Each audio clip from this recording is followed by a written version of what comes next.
For this lesson, we will be going over how to digitally annotate a story. If you have not already watched the instructional video on how to digitally annotate a Google Doc, please pause, go back into Canvas, and watch that video. Before I begin annotating my story, I want to make sure that I have my notes available on all of the different active reading strategies, elements of plot, and lit terms. So if you do not have those handy, please pause now and grab your notes. As a quick reference for this instructional video, I have included a list of these terms over here that we can reference as we go through and annotate this story. As a reminder, we want to make sure that we are actively reading our story by comparing, contrasting, connecting, evaluating, making inferences, predicting, summarizing, and visualizing. As we read, we are looking for elements of plot: the exposition, setting, characters, rising action, falling action, climax, resolution, point of view, and conflict. Additionally, we're trying to pay attention to what kind of point of view and what types of conflict we encounter. We are also looking for some of these literary devices to be found in the story: allusion, characterization, diction, foreshadowing, imagery, irony, juxtaposition, metaphor, mood, personification, simile, style, suspense, symbolism, theme, and tone. This is not to imply that all of these elements will be found in the story, but we try to find, identify, and connect with as many as we can. To begin my annotations, I read the first paragraph before going through and making any markings. So let's begin. Thank You, Ma'am, by Langston Hughes. She was a large woman with a large purse that had everything in it but hammer and nails. It had a long strap, and she carried it slung across her shoulder.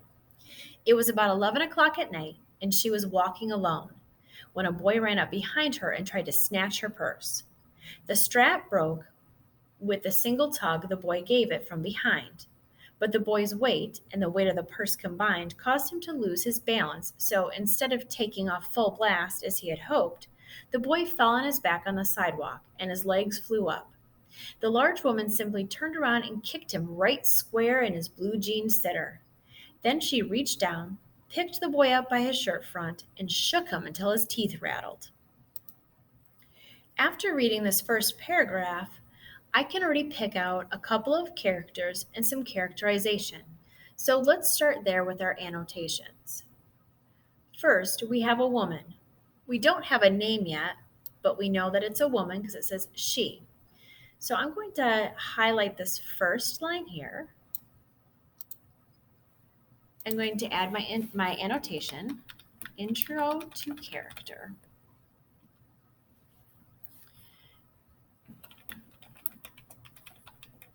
And it says that she was large.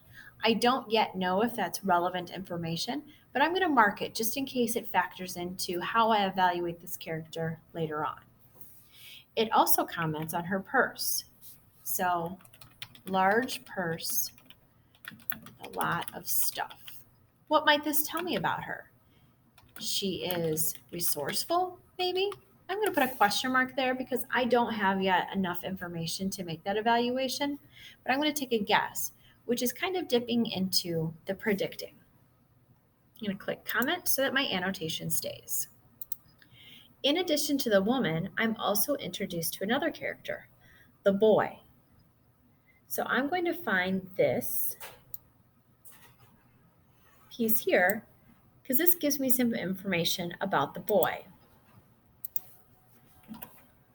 So one thing I know is that he is trying to steal a purse. There could be a lot of reasons why the boy is choosing to steal a purse. So I'm going to make some guesses here. He is naughty. He is poor. He needs something. There's a lot of different reasons why he might be stealing that purse. So I'm going to put question marks there because I'm not sure yet. Next up, we have the woman's reaction. So after he tries to steal the purse and he falls down, it says the large woman simply turned around and kicked him right square in his blue jean sitter. That is some characterization. I think, based on that, the woman is brave because this person just tried to steal her purse and she ends up kicking him in the rear end. So I think she's brave. She is maybe no nonsense, like she is not fooling around with people. She's tough and she is willing to discipline kids who aren't hers.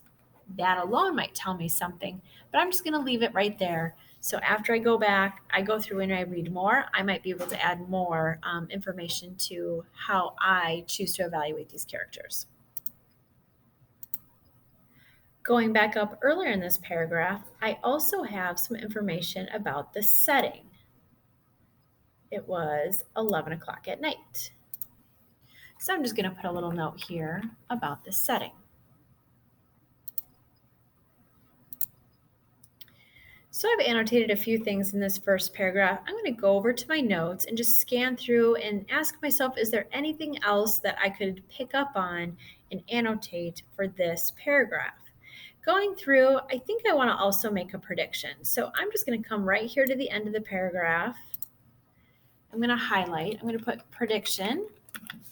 The boy is going to get in trouble with the police. So I'm going to make the prediction that this woman is going to call the police and that he is going to get in trouble with them. Now, here's the thing about predictions.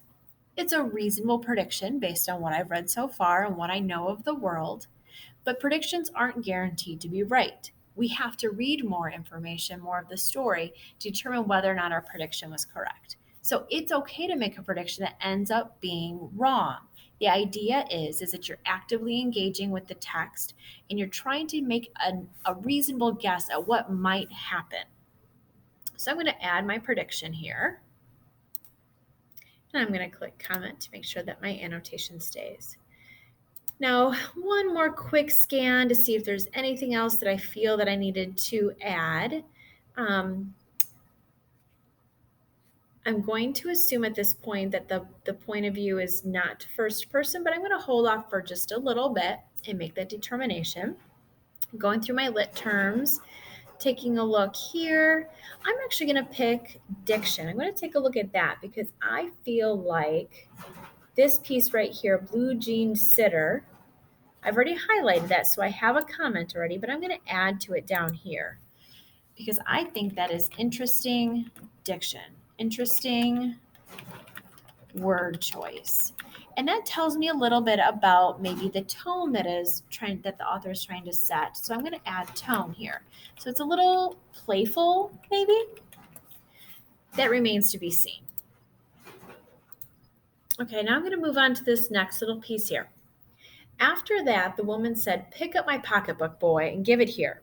She still held him, but she bent down enough to permit him to stoop and pick up her purse. Then she said, "Now, ain't you ashamed of yourself?" So now I'm going to do some annotation on this piece. Again, I'm going to highlight the word ain't because this is also diction, word choice. The author is choosing to use this informal language. Does that maybe also tell me something about the character, this woman? Does she have a formal education? A lot of people use the word ain't, but if it's specifically chosen in a story, the author did that for a reason. So he's trying to convey something. I might not be correct in my characterization at this point because I haven't read much, but I'm still going to add it to my annotations just in case. Something to think about and revisit later on.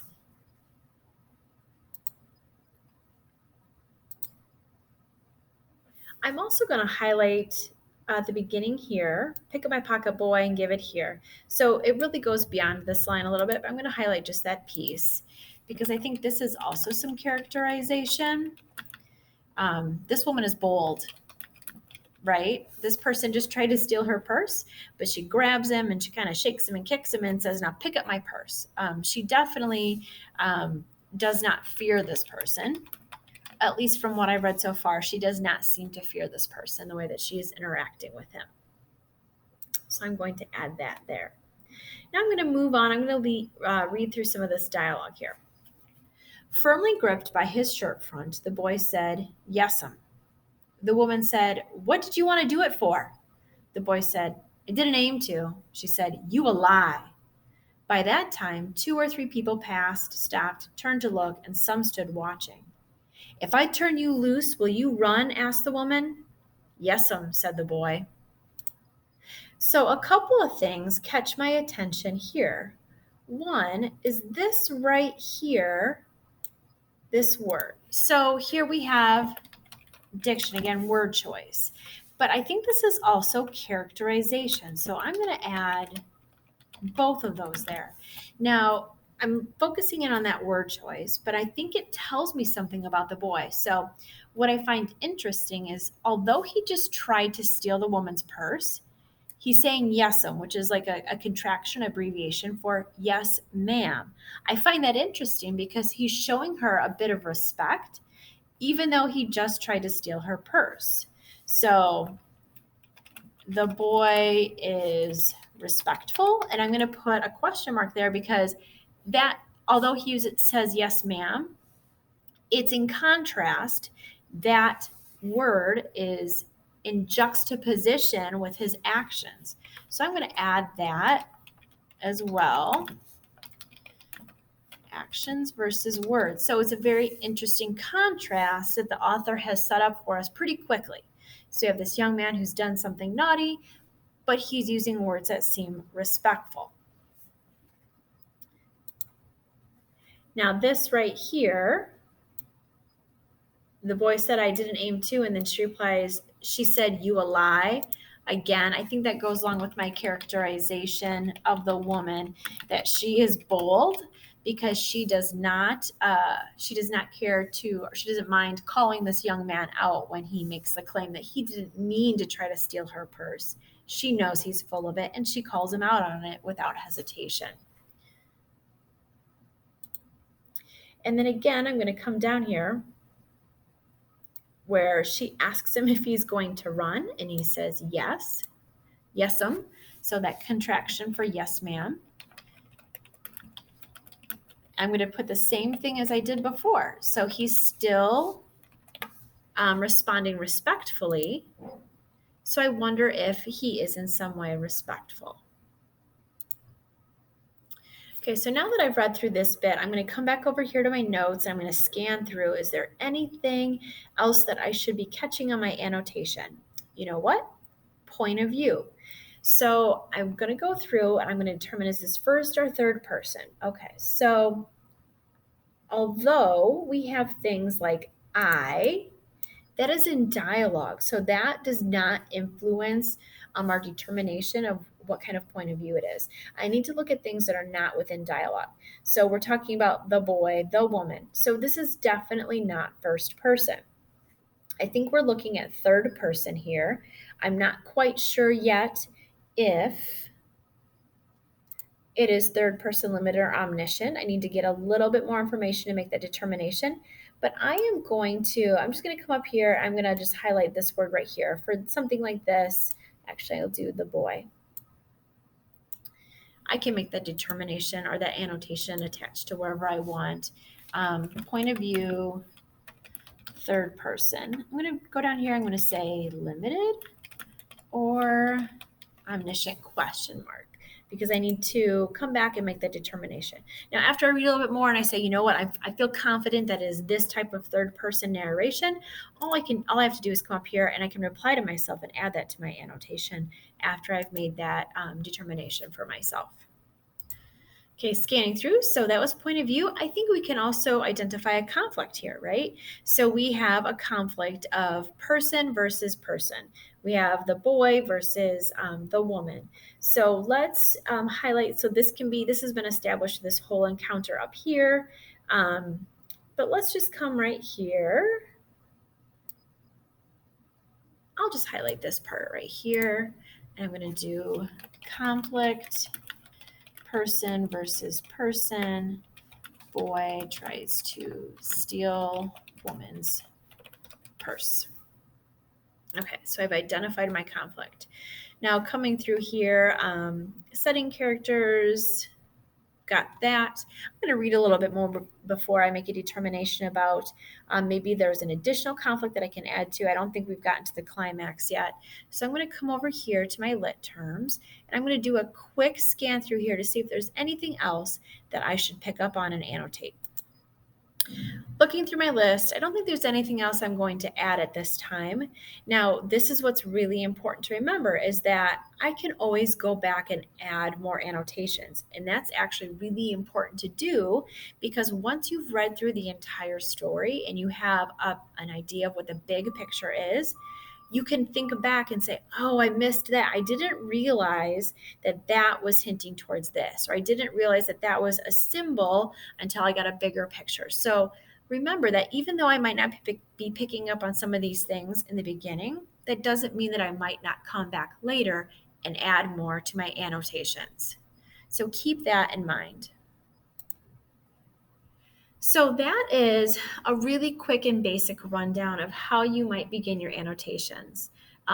When you do your annotations for your required practice and then for your assessment, I am expecting that they be very thorough and very thoughtful, and that you give me, you don't just identify different elements, but you also give me your explanations along with it. So make sure you use this as an example, you practice in the required practice, and you make sure that you're prepared for that final assessment. Good luck.